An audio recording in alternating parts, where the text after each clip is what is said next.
throw out $2 or $5. But I have no problem with that, especially if it's a traditional Fire Emblem game, just on mobile, that where there aren't any other compromises. If it's a new genre that they want to tackle with the IP, well then like nothing we're talking about really matters. Then however be a they whole handle new set it, of concerns. however they handle it, I think I'll be okay with it as long as there is some kind of like cap or just go ahead and buy the game. Like if they have the option to maybe play the whole thing free, like if you wait, or if I can just, like you said, if I can just buy it for $39 and not have to worry about that. Yeah. But yeah, if there's a possibility of me like spending 50, 60, 70, $80 to just play the game, then yeah, I'm going to get upset. But I digress.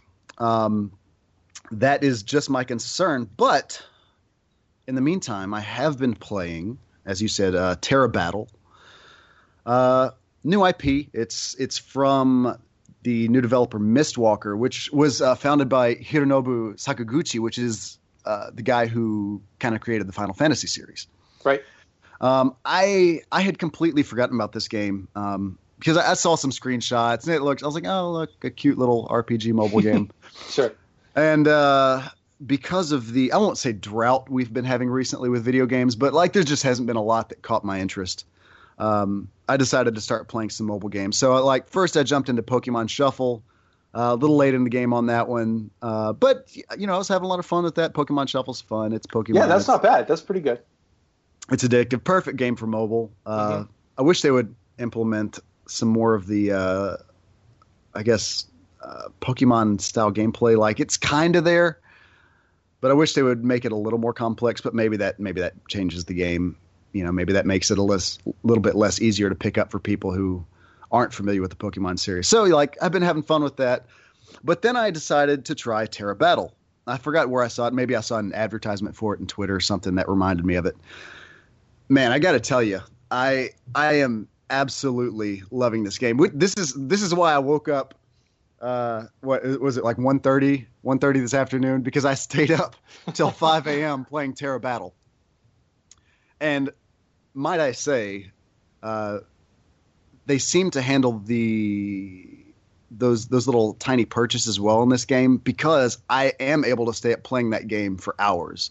It's not like I can play it for 30 minutes. And maybe that's also just because I'm very early in the game. I'm sure once I figure other stuff out, sure, I'm going to use up all my energy a lot faster. But yeah, oh, sorry, go ahead. What, yeah. No, I was just going to ask if you could describe what kind of game it is. Like, how does it play? Is there combat involved? It's very similar to Fire Emblem, where you have your grid. But they have a really interesting gameplay mechanic in there. So you have your grid, and the enemies will be in there, and it looks kind of like a chessboard, and you move one player per turn. But what's interesting is, like, when I started the game, I was like, oh, I'll just see, how do I explain it? So to attack, you have to place your characters in a pincer style attack. So basically, if you're looking at 3 squares in a row, it has to be your ally, enemy, your ally, and then they attack the enemy in between them. You got to sandwich them in.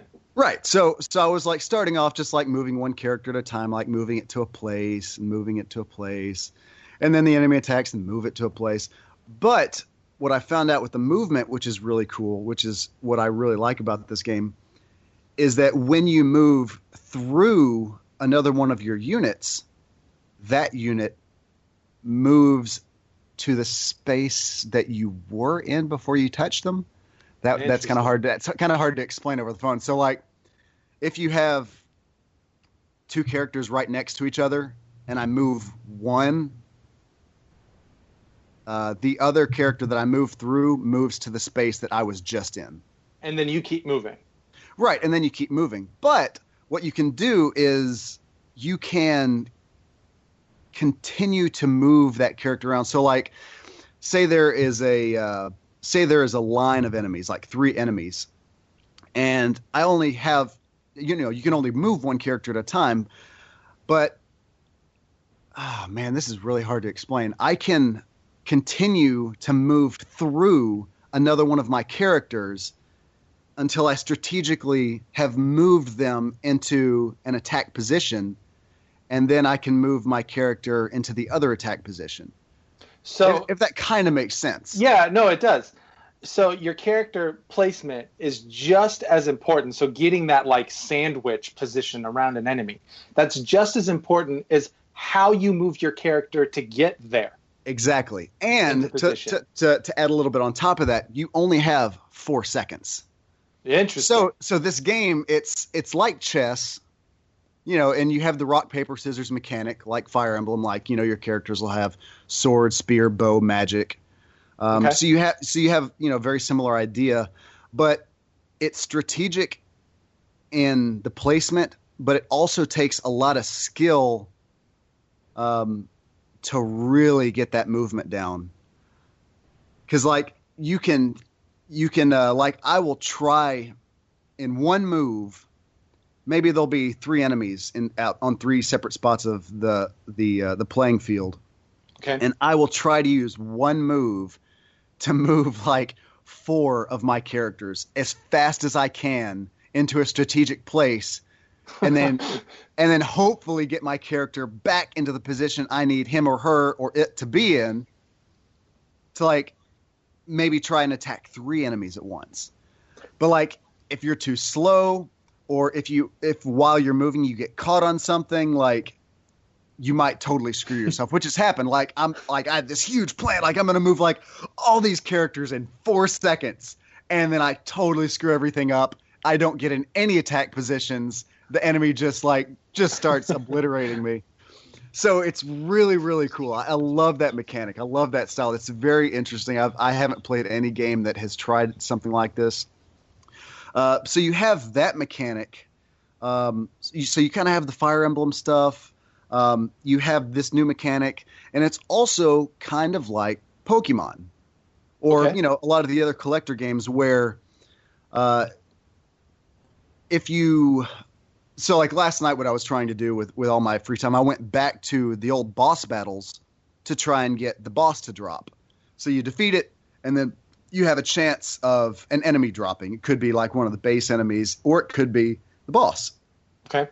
So I would just like replay, trying to get that boss to drop.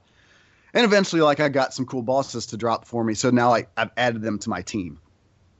So that's part of it. So you can pick up enemies from battle, or there's also, which is, I guess, where the energy points come in, the thing you can pay for.